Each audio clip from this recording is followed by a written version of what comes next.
Hello everyone, it's Jeff Rich here from the Burning Archive. Welcome to this video. Is Donald Trump a president for peace, or is he a president for chaos? As I was preparing this stream, the news came through, readouts, statements from both the White House and the Kremlin of Donald Trump and Vladimir Putin's telephone conversation. Today I'm going to be talking about both the Trump-Putin call and I guess what that means in terms of where we are with the negotiations to end the war and to build the peace in Ukraine and more broadly between Russia, the United States and Europe and I guess the broader world. First of all, I think we want to dig in straight away into this Trump-Putin call. If you haven't already, do subscribe to jeffrich.substack, learn from history and live in tune with a changing world. Whatever happens in world politics, we all have to survive day to day, and one of those ways is to, come to peace in your own mind about things that are happening. Okay, let's now look at the Trump-Putin call, and there's been two big pieces of public information, I guess, that have come out about this in the last few hours. There's been a statement by Donald Trump himself. I think it was on Truth Social, and you can see that here. I think you can see all that there, hopefully. And I'll just read that. And then there's also been a statement by the Russian government, the Kremlin, on the Kremlin website, the President of Russia's website, about the event as well. So the statement from Donald Trump reads that this conflict should never have started and should have ended long ago with sincere and good faith peace efforts. The leaders agreed that the movement to peace will begin with an energy and infrastructure ceasefire, as well as technical negotiations on implementation of a maritime ceasefire in the Black Sea, full ceasefire and permanent peace. These negotiations will begin immediately in the Middle East. The leaders spoke broadly about the Middle East as a region of potential cooperation to prevent future conflicts. They further discussed the need to stop proliferation of strategic weapons and will engage with others to ensure the broadest possible application. The two leaders shared the view that Iran should never be in a position to destroy Israel. The two leaders agreed that a future with an improved bilateral relationship between the United States and Russia has huge upside. This includes enormous economic deals and geopolitical stability. So nothing very specific in that statement, quite a bit of general in principle comments, I guess you would say. And in some ways, the Kremlin statement is significantly more informative. Of course, they are all just different versions of the same meeting. I guess one can't be 100% sure how accurate either of them are, but let's have a look at the detail of what the president of Russia is saying in the press release on the Kremlin website about a telephone conversation with US President Donald Trump. Now, this text is, I believe, generated by Google Translate rather than being an official Kremlin translation. When I was checking it before, it didn't seem to go automatically to an English translation. So there may be a few little implicities there.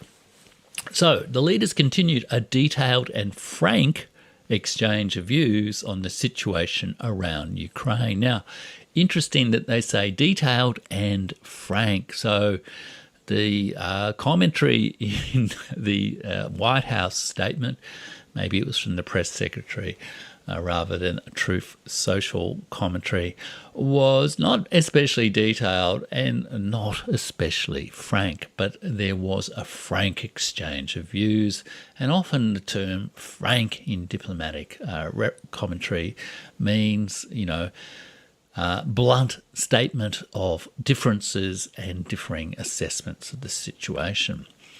Vladimir Putin expressed gratitude to Donald Trump for his desire to help achieve the noble goal of ending hostilities and human losses.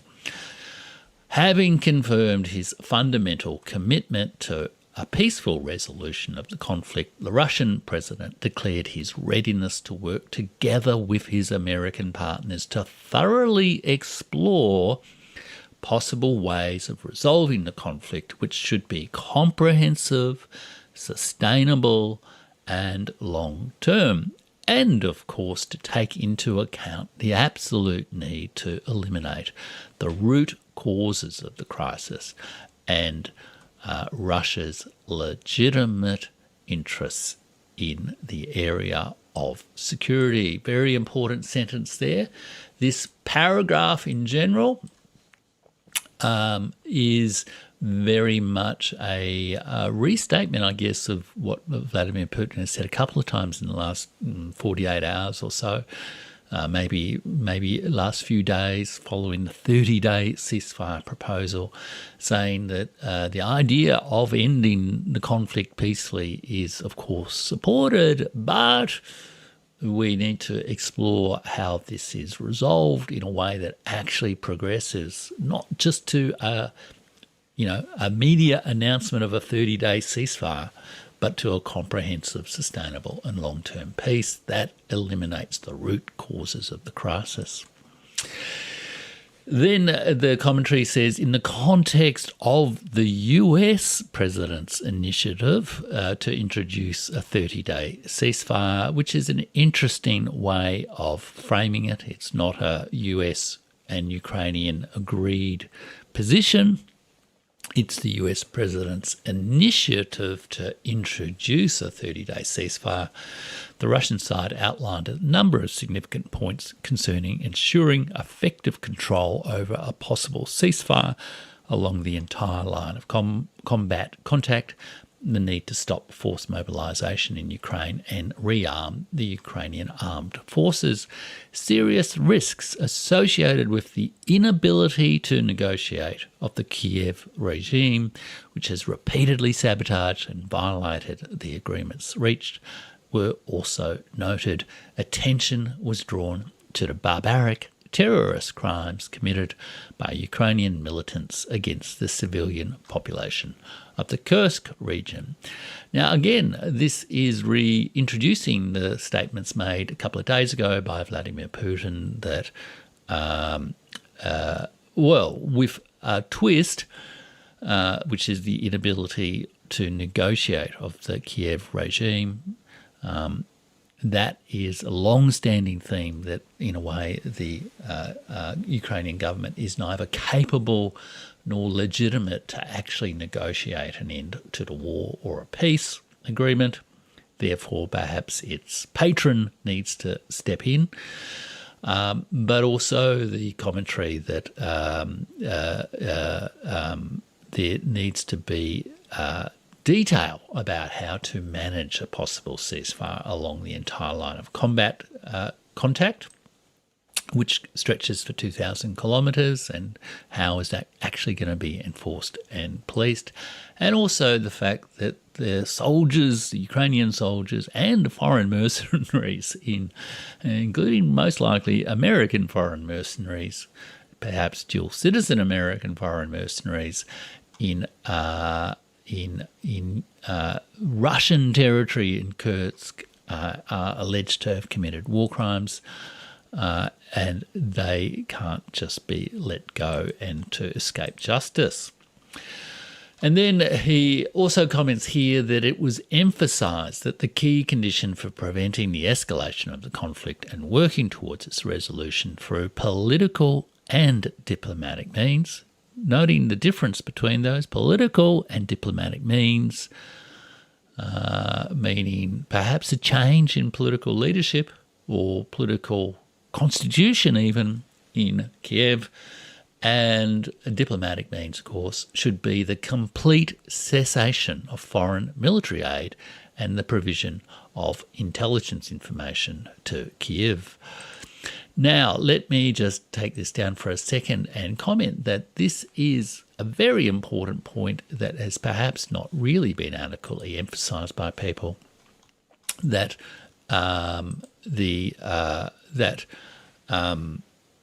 after the 30-day ceasefire proposal, after Ukraine agreed that America put a 30-day ceasefire proposal to Russia, it has both backed away from that, perhaps giving evidence that the Kiev regime is not to be trusted to negotiate a diplomatic agreement, and also America has restored foreign military aid and intelligence information. And what's more, Europe has also emphasised that it wants to step into the breach created by any gaps created by American withdrawal.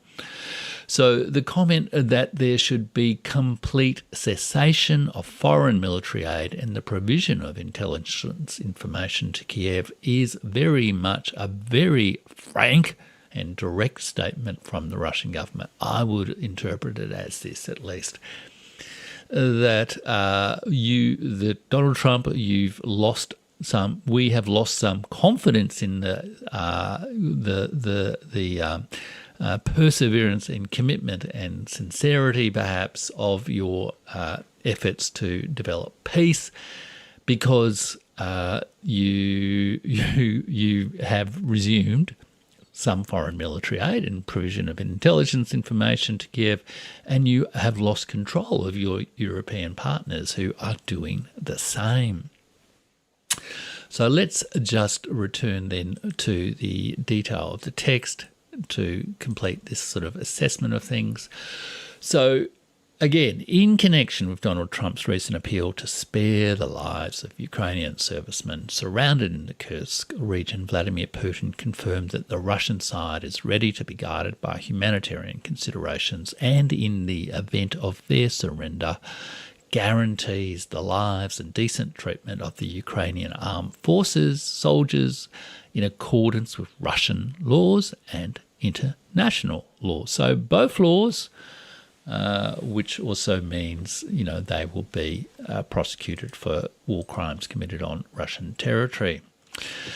During the conversation, Donald Trump put forward a proposal for the parties to the conflict to mutually refrain from attacks on energy infrastructure facilities for 30 days. Vladimir Putin responded positively to this initiative and immediately gave the Russian military the corresponding order. So this was emphasised very much in Donald Trump's statement. That's the energy ceasefire. There have been periodic attacks on electricity and other power plants and electricity grids, etc., of Ukraine over some time. The Russian correspondent John Helmer has referred to this as the energy war or the electricity war, and that they have been perhaps less intense over the last couple of months than they had been for, say, the previous 6 months, 6 to 12 months. So this order is a significant concession of it provides Donald Trump something to say that he has achieved some element of an immediate ceasefire, but the extent to which it really affects primary Russian military operations is maybe not so clear. In this sense, perhaps, in classic negotiating tactics, one party is offered something that is important to the other that is not so important to them to give up.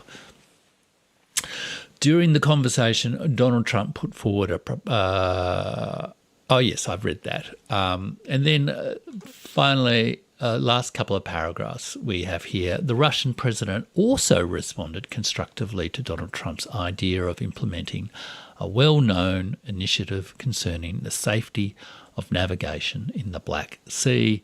It was agreed to begin negotiations to further elaborate specific details of such an agreement. It wasn't agreed to negotiate the agreement, but to specify, well, what are you talking about?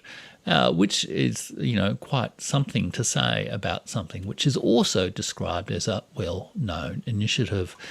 I guess, again, it is providing room for perhaps a concession that is important for Donald Trump's political purposes, perhaps not so important for the actual operation of the military operations.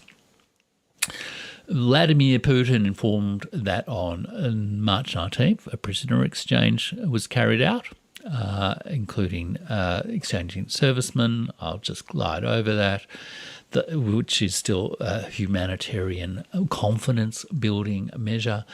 The leaders confirmed their intention to continue efforts to achieve a Ukrainian settlement in a bilateral mode, including taking into account the above-mentioned proposals of the US president. For this purpose, Russian and American expert groups are being created. Now, this is a very important paragraph. It, to some degree, merely restates the agreement that was made in Riyadh some time ago, that a path towards confidence building and normalisation of Russia-US relations would be developed, and Russia and America would establish, agree key parties to negotiate and develop a process to negotiate a Ukrainian settlement. A lot of people have emphasised the fact that they're saying to continue efforts to achieve Ukrainian settlement in a bilateral mode as being a big red flag, that Ukraine is excluded, that the European Union is excluded, and that Britain is excluded. And I would emphasise, I think those are all three separate, if related, parties.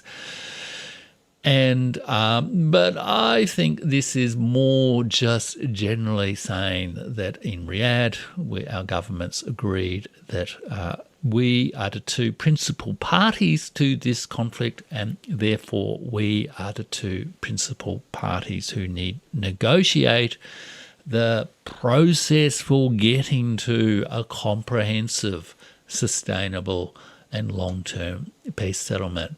It remains my view that where is this statement about, I'll just go back up here, any resolution of the conflict that is comprehensive, sustainable and long-term and eliminates the root causes of the crisis and deals with Russia's legitimate interests in the area of security cannot be between Russia and Ukraine, Russia and the United States of America alone. It must also involve Europe and also Ukraine, as well as do the things that Richard Sakwa described in the interview I did with him last week, and do check that out, which is to end the conflict at multiple levels within Ukraine, between Russia and Ukraine, between Russia and Europe, between Russia and the United States,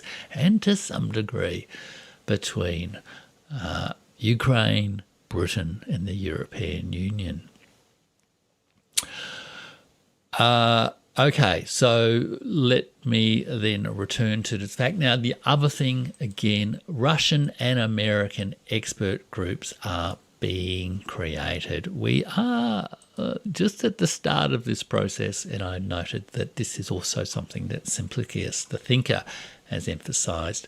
But again, it was written down in black and white in Riyadh that a process will be established. There are certain decisions which, to my understanding, have still not yet been made about who are the primary representatives of Russia and America that will help define that process. That is what these Russian and American expert groups being created actually means. We are at the early stages of a process which could well take months, really, if not longer, even maybe a couple of years.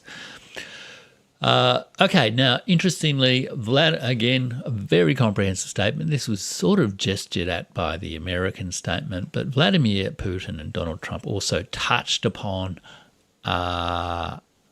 other issues on the international agenda, including the situation in the Middle East and the Red Sea region, i.e.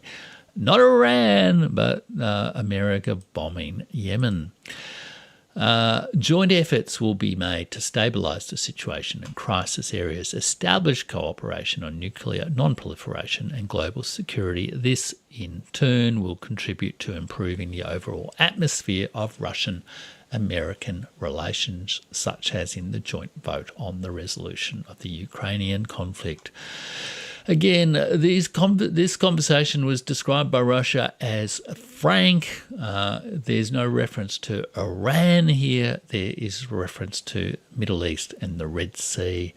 The situation around Israel, Gaza, Yemen, as well as the situation around Iran is clearly I think, creating significant tension between Russia and the US here, and perhaps part of the frank conversation between Donald Trump and Vladimir Putin was Russia saying, if you really want to improve the overall atmosphere of Russian-American relations, you need to rein in what's going on by both your own government and the Israeli government in the Middle East and the Red Sea region. Donald, last couple of paragraphs, mutual interest was expressed in normalising bilateral relations in the light of the special responsibility of Russia and the United States for ensuring security and stability in the world. In this context, a wide range of areas in which our countries could establish interaction was considered. A number of ideas were discussed that are moving towards the development of mutually beneficial cooperation in the economy and energy sector, geopolitical deals, energy deals. Russia and America are both large oil and gas exporters or producers. Donald Trump supported Vladimir Putin's idea to organise hockey matches in the USA and Russia between Russia and American players playing in the NHL and KHL. And as it happens, I have recently been reading about the... Oh, sorry, folks. I hope... where are we? I hope I haven't been... broadcasting I haven't been broadcasting my live stream feed screen to you, hopefully. But I think that gives you a good sense of where we are with these events. Now, I would say that in general, this is confirming my overall assessment of where we're headed with the Ukraine peace negotiations, that we are in a war termination phase of this war. We are not yet quite at a peace building phase of this war. And as yet, there are quite a few differences and quite a few unresolved questions about how the multiple parties to the war want to end the war, what they're seeking to achieve by ending the war, and perhaps some of the early confidence and bluster from Donald Trump reflects a hasty a plan to do a hasty, rapid exit, getting whatever loot it can from Ukraine and dumping the problem on EU and to some degree on Russia, while it moved on to other conflicts in the Middle East and China. I think part of the frank assessment of the views is that that's not going to work, Donald. You need to come up with something better than that. So we're still in very early days.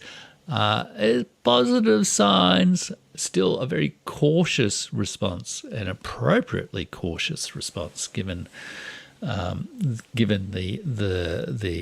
knock to confidence in American peaceful intentions that have been displayed both within these negotiations, the 30-day ceasefire proposal in itself, but also the events in Yemen and Gaza and some of the hostile rhetoric towards Iran, let alone some of the hostile rhetoric towards economic sanctions on Russia, let alone, economic war with most countries around the world, including poor old Australia. So I think we're still in very early days about the development of this peace in Ukraine. I think there will be significant military progress by Russia over coming weeks and months while some of these processes are resolved. And that's going to put enormous pressure on Europe.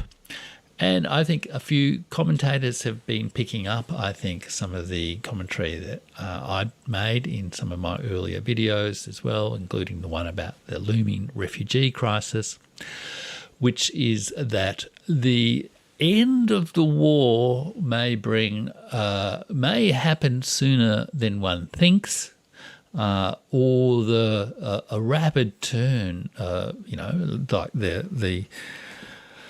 the pending likely deaths or surrender of some of the elite troops of Ukraine in the Kursk region may also lead to significant instability within the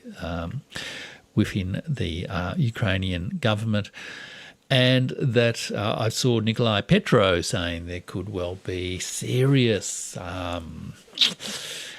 civil conflict erupting again within Ukraine, that the stopping the bullets will not stop the civil strife within Ukraine, the failures of state functioning within Ukraine, the desire for people to, live a better life maybe somewhere else in Ukraine. And there will be very limited capacity from a defeated, illegitimate, extremist, and no longer financially and militarily supported regime in Kiev to actually establish and maintain social order in that kind of crisis situation. So it's not a prognosis that I take a lot of joy in making, but I feel this is the likely set of events over the next period of time, and that some of that instability probably also underlies the caution of the Russian government's response and why they're saying that Kiev has, limited ability to negotiate. It can make statements, but can it actually deliver on any real commitments?